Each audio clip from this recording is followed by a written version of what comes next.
Hello सपने वालियों, मैं हूं सपने वाली फूला। और लेख के खेल इस वीडियो सीरीज में हम ये जानेंगे कि एक लेख कैसा दिखता है और उसमें किस किस तरीके की चीजें होती हैं। तो चलिए शुरू करते हैं। उसके लिए सबसे पहले मैं अपना स्क्रीन शेयर कर देती हूँ और कुछ चीजें मैं आपको दिखाऊंगी। और उसे देखकर शायद आपको पता चले कि अच्छा क्या है ये। तो सबसे पहले मैं आपको एक लेख दिखा रही हूँ जिसको किसी ने लिखा है। अब उस लेख के माध्यम से हम ये समझेंगे कि क्या क्या है एक लेख में। तो सबसे पहले आपको ये फोटो दिख रहा है। तो ये फोटो को हम बोलते हैं कवर फोटो। और ये हर एक लेख में हमें लगभग देखने को मिल जाता है। और ये तस्वीर इसलिए लगाते हैं ताकि जब कोई पढ़ने आए या फिर खोलकर इसे देखे तो वो उसे अपने तरफ अट्रैक्ट करे। जैसे कि ये फोटो है और ये फोटो देखकर मुझे लग रहा है कि अच्छा कुछ तो इंटरेस्टिंग हो रहा है और पढ़ना चाहिए। जब कवर फोटो के बाद हम नीचे जाते हैं तो आता है हमारा हेडलाइन, जिसको पिछले वीडियो में आपको ये बताया गया होगा कि ये आर्ट लेख के अंदर जाने का दरवाजा है।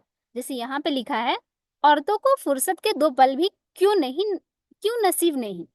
ये है एक हेडलाइन। और ये इसलिए लिखा जाता है ताकि आप हेडलाइन पढ़कर आपके अंदर एक जिज्ञासा जागे कि आप पूरी की पूरी आर्टिकल पढ़ो।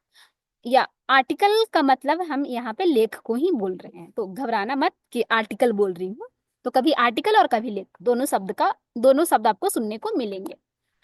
तो जब हम ये देख लेते हैं, हेडलाइन देख लेते हैं, उसके नीचे आपको ये कुछ इस तरीके से दिखा होगा। जैसे कि ये बहुत ज्यादा बोल्ड है और उसके नीचे वाला थोड़ा साइज बड़ा है पर ये भी बोल्ड है। पर जो बीच में ये लिखा है इसका साइज थोड़ा कम है और ये फिर थोड़ा सा लाइट दिख रहा है, ये डार्क नहीं है। तो इसको हम बोलते हैं सब हेडिंग। तो बेसिकली ये जो सब हेडिंग होता है ना, ये बेसिकली यहाँ पे 3 लाइन में ही लिखा है, पर 3 लाइन में इन्होंने पूरे लेख में क्या लिखा गया है वो बात हो रही है यहाँ पे। तो ये बहुत ही इंपॉर्टेंट हिस्सा होता है किसी भी लेख का। क्योंकि कोई भी दर्शक जब हेडलाइन पढ़ेगा तो हेडलाइन पढ़ने के बाद तुरंत ये पढ़ेगा। इसको हम डिस्क्रिप्शन या फिर लेख के बारे में भी बोल सकते हैं कि लेख का पूरा विवरण यहाँ पे दे दिया गया है। तो ये भी एक आर्ट लेख का बहुत ही जरूरी हिस्सा है जिसको हम बोलते हैं सब हेडिंग। उसके नीचे जब हम जाते हैं तो आता है पैराग्राफ। जैसे यहाँ पे है पहला, साल में कभी कभी ऐसा दिन आता है, ये भी एक पैराग्राफ हो सकता है। उसके नीचे जब यहाँ से हम देख रहे हैं स्वपाली, और यहाँ से दुर्लभ होता है, यहाँ से यहाँ तक ये एक पैराग्राफ है। इसी तरीके से जब हम नीचे जाते जाएंगे तो हमें काफी सारे पैराग्राफ देखने को मिल जाएंगे। और साथ ही हमें बीच बीच में फोटो भी देखने को मिलेगा।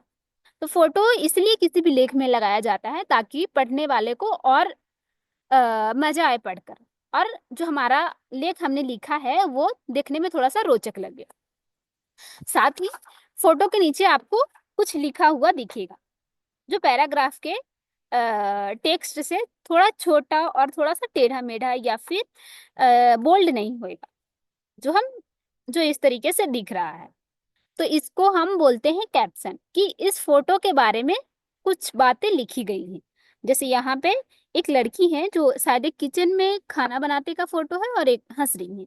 तो यहाँ पे लिखा है स्वपाली जाधव मुंबई में घरेलू सहायिका के तौर पर काम करती हैं। मतलब कि इनके फोटो में क्या हो रहा है या फिर उनके बारे में यहाँ पे बताया गया है। इसी तरीके से हम नीचे जाएंगे तो हमें काफी सारे पैराग्राफ देखने को मिलेगा। और उन हर 2 3 4 पैराग्राफ के बीच में आपको एक फोटो देखने को मिल रहा है और फोटो के साथ ही उनका कैप्शन कैप्शन उस फोटो के बारे में बता रहा है। तो जो कैप्शन मैं बोल रही हूँ, कैप्शन बेसिकली फोटो के बारे में ही लिखा हुआ होता है। जैसे और नीचे जाते जाएंगे फिर से फोटो आ गया, फिर से फोटो आ गया। तो आर्टिकल को इंटरेस्टिंग और अट्रैक्टिव और रोचक बनाने के लिए बहुत सारे फोटो का इस्तेमाल किया गया है। साथ में आपको बीच बीच में ये दिख रहा होगा। तो जब हम आर्टिकल या फिर लेख लिख रहे होते हैं तो बीच में कोई ऐसी बातें होती है जो हमें लगता है कि उसको हाईलाइट कर देना चाहिए। और हमें लगता है कि लोगों को ज्यादा ढूंढना ना पड़े और आसानी से पता चल जाए, तो हम कई बार इसको हाईलाइट कर देते हैं और अलग तरीके से उसको लिखने की कोशिश करते हैं, जैसे यहाँ पे लिखा गया है। हम आगे बढ़ेंगे तो हमें और पैराग्राफ देखने को मिलेगा, साथ में फोटो भी, और फोटो के साथ साथ कैप्शन भी काफी सारे हमें देखने को मिलेगा। जब हम नीचे जाएंगे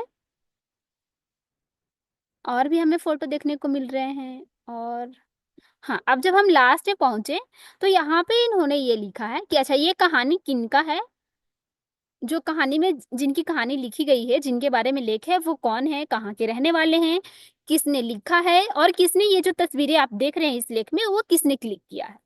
तो वो सारी चीजें यहाँ यहाँ पे लिखा गया है।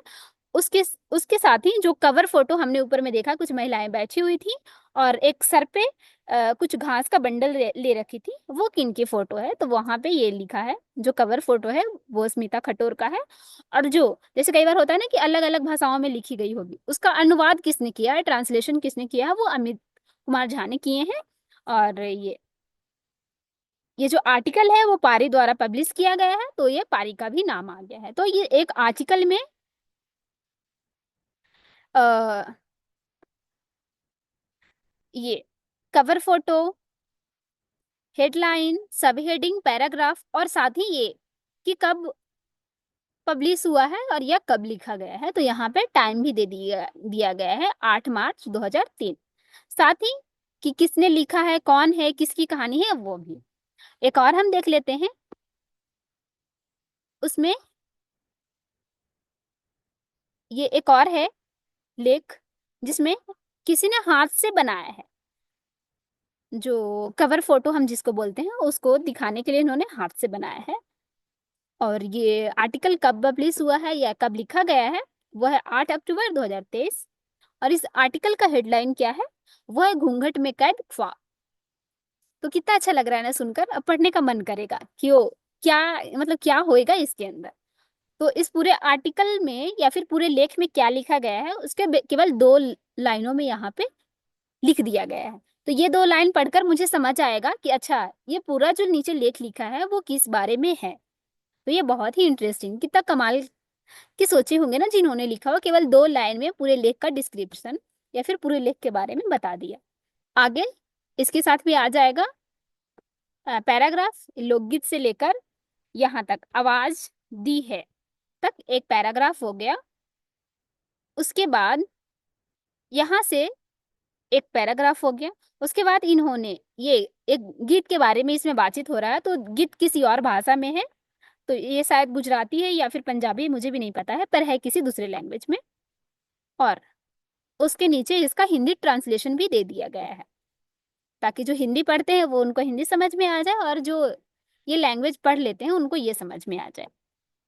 उसके साथ ही नीचे गीत का प्रकार, कौन किस तरीके का गीत है, श्रेणी मतलब किस कैटेगरी में ये आता है, शीर्षक, धुन, स्वर, ये सारी चीजें यहाँ पे लिख दिया गया है, ताकि लोगों को इस गीत को जो भी गाए या फिर जो भी देखे तो उनका पूरा पूरा जो लिखने वाले हैं, गाने वाले हैं, उसको क्रेडिट दे पाए। साथ ही ये भी है कि अनुवाद किसने किया है, किसने गाया है, ये सारी चीजें एक आर्टिकल में लिखा हुआ है। फिर से एक आर्टिकल में हेडलाइन होता है, सब हेडिंग होता है, फोटो होते हैं, पैराग्राफ होते हैं, फोटो के नीचे जो लिखा होता है उसको हम कैप्शन बोलते हैं, वो होते हैं। और साथ ही उसमें एक कवर फोटो भी होता है। एक और देख लेते हैं। हम्म, तो इस लेख में इस लेख में भी हमें एक कवर फोटो देखने को मिल रहा है। ये कवर फोटो किस एकदम रियल सीन दे, एकदम रियल व्यू हमें देखने को मिल रहा है। ये आर्टिकल कब लिखा गया या फिर कब पब्लिश हुआ है, वो है 12 अप्रैल 2019। और जो इसका हेडलाइन है वो है लोग हमें ऐसे घूरते हैं जैसे हम कोई बुरी आत्मा हो। कितनी अच्छी हेडलाइन लिखी, हमें पढ़ने का मन करेगा इससे। उसके बाद इन्होंने सब हेडिंग लिखा है। ये आर्टिकल बहुत ये लेख बहुत बड़ा है, पर इसको केवल 3 लाइन में समराइज कर दिया गया है। केवल 3 लाइन में दिया गया है कि पूरे आर्टिकल में क्या लिखा हुआ है। उसके नीचे हम इसमें भी देखेंगे, ये इसका पैराग्राफ है यहाँ तक, फिर यहाँ से एक और पैराग्राफ आ गया, फिर यहाँ से एक और पैराग्राफ आ गया। तो इसमें भी काफी सारे आपको पैराग्राफ देखने को मिल जाएंगे। साथ ही इसमें काफी सारे फोटो भी इस्तेमाल किया गया है जो इस लेख को और भी रोचक बना रहा है। तो लेख को रोचक बनाने के लिए लेखक काफी सारे तस्वीरों का इस्तेमाल करते हैं। साथ ही तस्वीर कौन लिया है, तस्वीर में क्या हो रहा है, उसको भी लिखते हैं उस तस्वीर के नीचे। जैसे कि आप इस फोटो में देख सकते हो, ये तस्वीर है और उनके नीचे लिखा गया है। ये बहुत बड़ा लेख है। साथ में किसने लिखा है, अनुवाद किसने किया है, यदि हिंदी में था तो उसको इंग्लिश में किसने किया है, या फिर इंग्लिश में था तो उसको हिंदी हिंदी में किसने किया है। तो ट्रांसलेशन, जिसको हम हिंदी में अनुवाद बोलते हैं, वो किसने किया है, वो है मोहम्मद कमर तबरेज। और जो लिखा है वो है मीनाजी लटकर। तो हाँ, एक आर्टिकल में हेडलाइन, सब heading, paragraph, cover photo, photo के नीचे कैप्शन, ये सारी चीजें होती हैं। तो उम्मीद है कि आप जान पाए होंगे कि हेडलाइन, सब हेडिंग, ये सारी चीजें क्या होती हैं। और जब आप खुद अपना लेख लिखोगे तो अपने लेख को रोचक बनाने के लिए तस्वीरों का इस्तेमाल करोगे, इंटरेस्टिंग हेडलाइन लिख पाओगे, सब हेडिंग लिख पाओगे, और अपने ये सारी चीजों का इस्तेमाल करके अपने लेख को रोचक बना पाओगे। Thank you.